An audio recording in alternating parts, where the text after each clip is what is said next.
जय माता की। आप सबका हमारे YouTube चैनल जय माता की में बहुत बहुत स्वागत है। आज हम करेंगे चौथा अध्याय कार्तिक महात्म्य का चतुर्थ अध्याय। चतुर्थ अध्याय में नारद जी स्वयं परम ज्ञानी थे। आप ब्रह्मा जी से ये सभी प्रश्न हम संसारी प्राणियों की भलाई के लिए कर रहे थे। अतः अब उन्होंने ब्रह्मा जी से पूछा कि हे पितामह, अब आप कार्तिक मास में जो दीपदान किया जाता है उसका महात्म्य सुनाने की कृपा कीजिए। नारद जी का यह प्रश्न सुनकर ब्रह्मा जी बोले, हे पुत्र, दीप चाहे स्वर्ग का हो या स्वर्ण का हो या चांदी का, तांबे का हो अथवा मिट्टी का, अपनी सामर्थ्य और श्रद्धा के अनुसार कार्तिक मास में दीपदान अवश्य करना चाहिए। कार्तिक में दीपदान करने से समस्त पापों का नाश हो जाता है। दीपक भगवान श्री विष्णु की मूर्ति के आगे, तुलसी के समीप, ब्राह्मण के घर या वन में, वृक्ष के नीचे अथवा गौशाला या धर्मशाला के आले में संध्या को जलाया जाता है। दीपक घी का जलाएं अथवा तेल का, परंतु उसे पूरे 1 महीने तक, पूरे मास तक जलाएं। ब्राह्मण के घर दीपक जलाने से अग्निष्टोम यज्ञ का फल प्राप्त होता है। जो ऊंचे स्थान अथवा स्तंभ पर दीप जलाते हैं उनके धन की वृद्धि होती है तथा वैकुंठ निवास मिलता है। दीप जलाते समय भगवान से प्रार्थना करें और कहें, हे भगवान, आपके ही निमित्त मैं दीपक जलाता हूँ।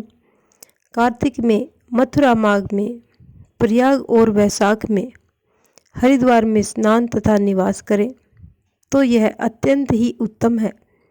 जब सूर्य तुला, मकर अथवा मेष राशि में हो उस समय किए जाने वाले नियम, व्रत, पूजा व दान बहुत ही उत्तम फल प्रदान करते हैं। इन महीनों में किए हुए व्रत, दान व शुभ कर्मों से सब पापों का नाश हो जाता है। जिस प्रकार भगवान भास्कर के उदय होने से अंधकार का नाश हो जाता है और वृज में वज्र से पर्वत का, गरुड़ के भय से सर्पों का, पवन से मेघ का, ध्यान से दुख का और सिंह के भय से मृगों का नाश हो जाता है, ठीक उसी प्रकार से श्री मथुरा जी के दर्शन मात्र से ही सब पापों का खात्मा हो जाता है।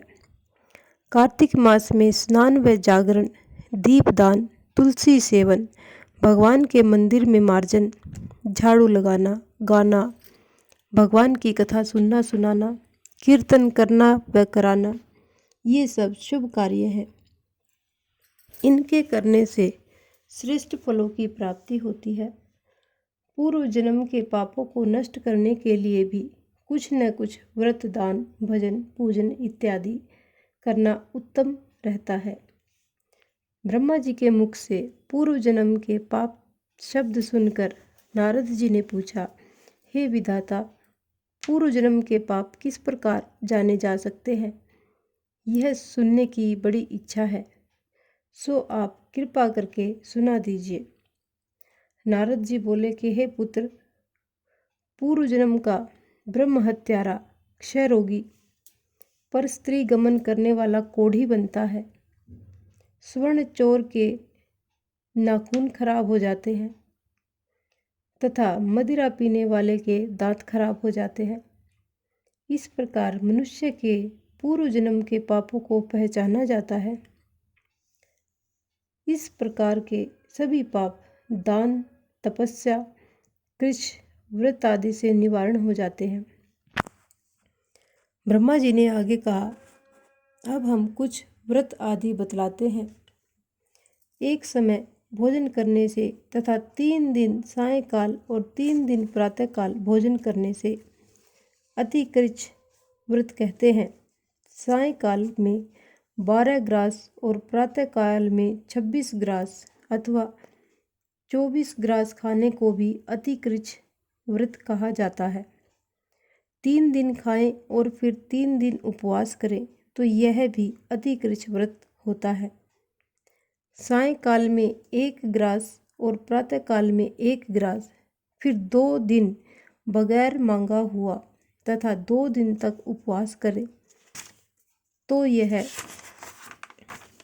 अति कृच्छार्थ व्रत कहलाता है। 21 दिन तक केवल दूध या पानी पीता रहे तो यह कृच्छितिका कृच्छ व्रत कहलाता है। 12 दिन उपवास करना पुराक व्रत कहलाता है। 4 दिन कुछ नहीं खाना, फिर सत्तू खाना या फिर छाछ पीना, इसके पश्चात ब्राह्मण को दक्षिणा देना सौम्य कृच्छ व्रत कहा गया है। इसी प्रकार 12 दिन तक उपवास रखना द्वादश कृच्छ व्रत कहलाता है। तुला पुरुष का दान करना और गोघृत, गोबर, दूध, दही तथा कुशा का जल पीना और दूसरे दिन उपवास करना यह कृच्छ संतपन व्रत कहलाता है। 3 दिन गौमूत्र, 3 दिन गोबर, फिर 3 दिन दही, 3 दिन दूध और फिर 3 दिन तक घी खाने से भी कृच्छ संतपन व्रत होता है। यह समस्त पापों का नाश करने वाला व्रत है। इसी प्रकार गुलर, कमल, बेल के पत्ते या कुशा का जल प्रतिदिन पीना भी ऊन कृच्छ व्रत कहलाता है। 3 दिन तक उपवास करके ऊपर लिखी वस्तुओं को पिए तो पूर्ण कृच्छ व्रत कहलाता है। पका हुआ दूध, घी और जल 1 दिन पिए और 1 दिन उपवास करें तो इसे तृप्त कृच्छ व्रत कहते हैं। जल, दूध और घी तपाकर 3 दिन तक पिए और एक समय स्नान करें तो यह भी तप्त कृच्छ व्रत कहलाता है।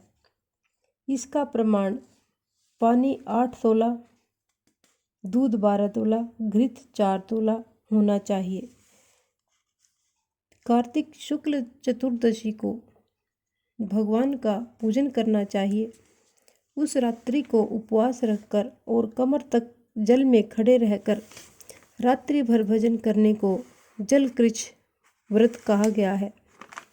जो इस व्रत को करता है वह वैकुंठ को प्राप्त कर लेता है। कार्तिक सुदी सप्तमी को घी खाकर फिर एकादशी को उपवास पैतामह कृच्छ व्रत कहलाता है। यह पैतामह कृच्छ व्रत करके दिन में भगवान श्री कृष्णचंद्र जी का पूजन करे तो करने वाला तीनों लोकों में पवित्र होकर वैकुंठ को प्राप्त होता है। जय मेरे भोले भगवान की जय। पवित्र होकर कार्तिक सुदी छठ से 3 दिन उपवास करने से महेंद्र कृच्छ व्रत हो जाता है। इसे करके मनुष्य दुर्लभ वैकुंठ में वास पाता है। 3 दिन अन्न भक्षण करने और 3 दिन उपवास करने से पत्र पंचक व्रत हो जाता है। इसे वैष्णव कृच्छ व्रत कहते हैं। यदि एकम से पंचमी तक केवल दही खाए, फिर एकादशी तथा द्वादशी को भगवान जी का पूजन करे तो उसे परम कृच्छ व्रत कहा गया है।